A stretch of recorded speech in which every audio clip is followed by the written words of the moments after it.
the epic tournament of epicness. I should probably let you know, it is 1 in the morning where I am, which means that I am very awake but not very sane, which is the best time. Okay, let's dive in. So remember how last round ended with Jafar showing up and I got all squealy because Jafar is Jafar and that should be all that needs to be said. This picks up exactly where that left off by having him do something. And like, okay, again, on video 3, I'm still in love because I click and once again, we have Jafar to start the video and like, there's no way I can not love this. But it gets even better and we're going to start playing while I run this. Play. Because we also have Zigzag. And okay, so I know The Thief and the Cobbler wasn't one of the best movies, but it was one of my childhood movies. Like, I used to watch it all the time, and I thought it was hysterical. And so when this fight came up, it was like my first real moment. Okay, it's a lie, because, you know, Hexus and Rasputin might have actually been my first real moments, but this one was even bigger. Especially because, you know, there's the whole thing about Jafar being based on Zigzag, and by based on... Yeah, we all know the design was stolen, but in my opinion it was used better.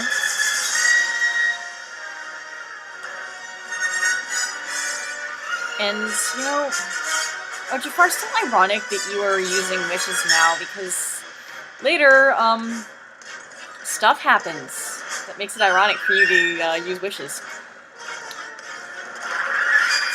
Yeah, well, I do like Zigzag, and I thought Thief and the Cobbler was funny, if corny.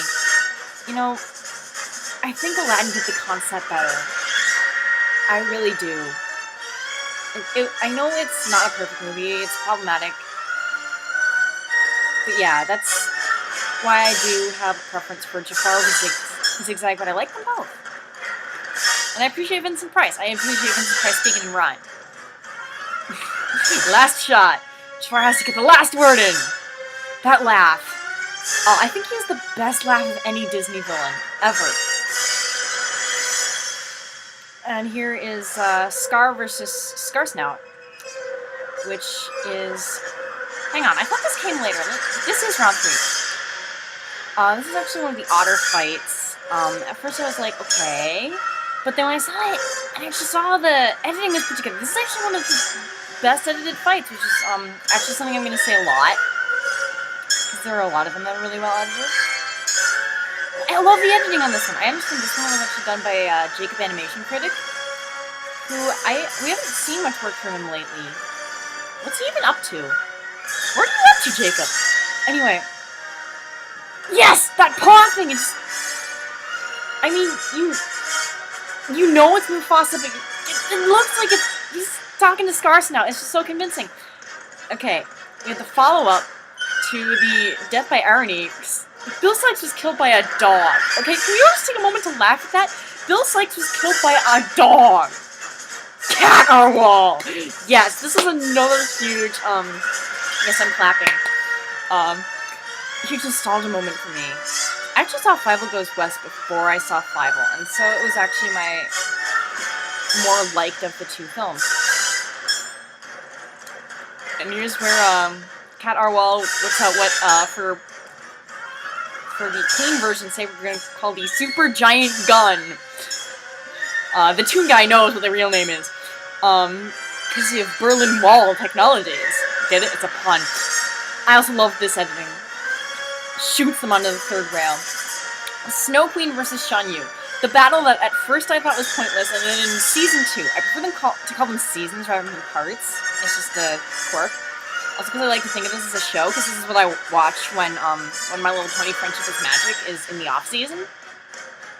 I'm dead serious when I say that. At first I thought this was kind of pointless, because, you know, the Snow Queen appears once, and she does this, and then she never comes back.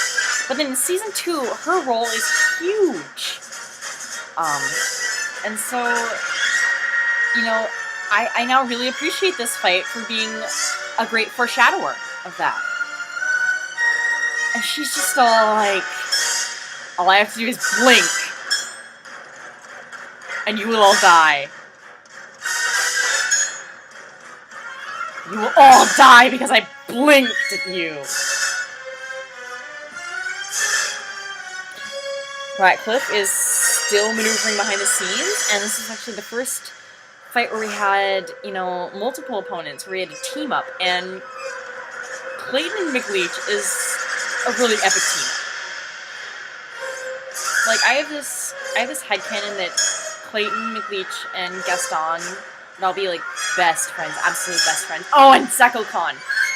Okay, honestly, I hadn't seen Road to El Dorado before this tournament. After this tournament, I watched it, and I loved it. And I love this guy, and he's amazing. And honestly, I think that he picked the Jaguar spell because he wanted to play with the kitty. No, watch this. Watch this. He gets on the floor, and he's like, I am playing with the kitty! He's a cat person. He's into lolcats. He also has a violence fetish. I have a lot of headcanon about Zeko Khan.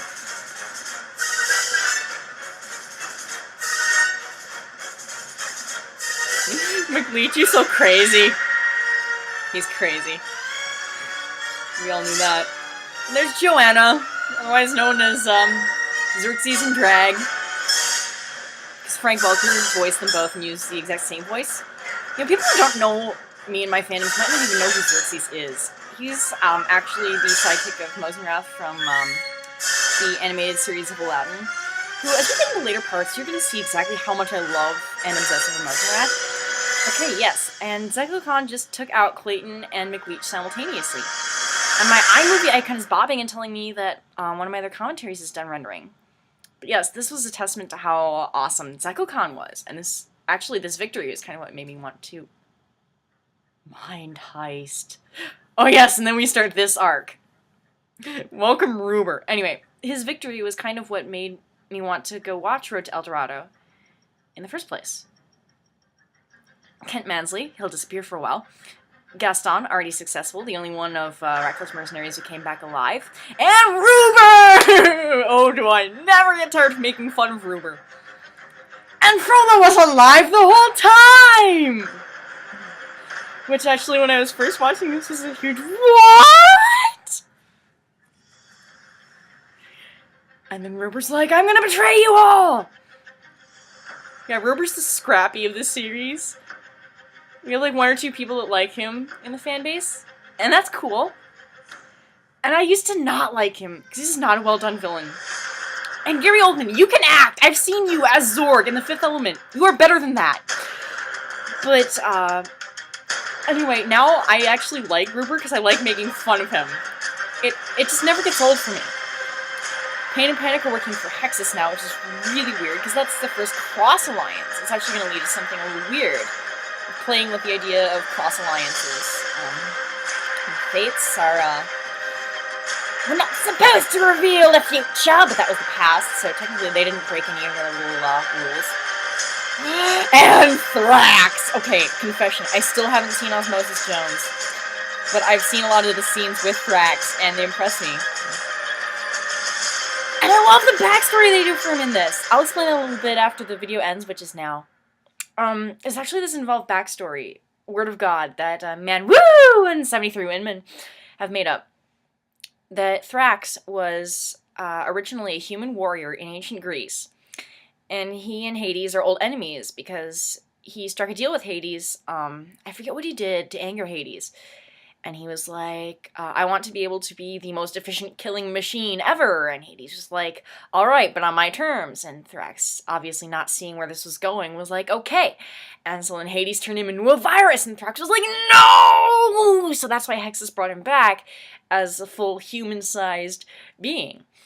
And it's one of the really cooler alliances in the early rounds. I say in the early rounds because I'm gonna say all the alliances are cool. There's, like, nothing about this tournament I don't like. Because, like I said, even I like making fun of Ruber. I don't really think he's that good of a villain, I just like making fun of him. And that actually makes me like him. So anyway, let's keep on trucking. I'm gonna be awake for a few more hours, so let's record more.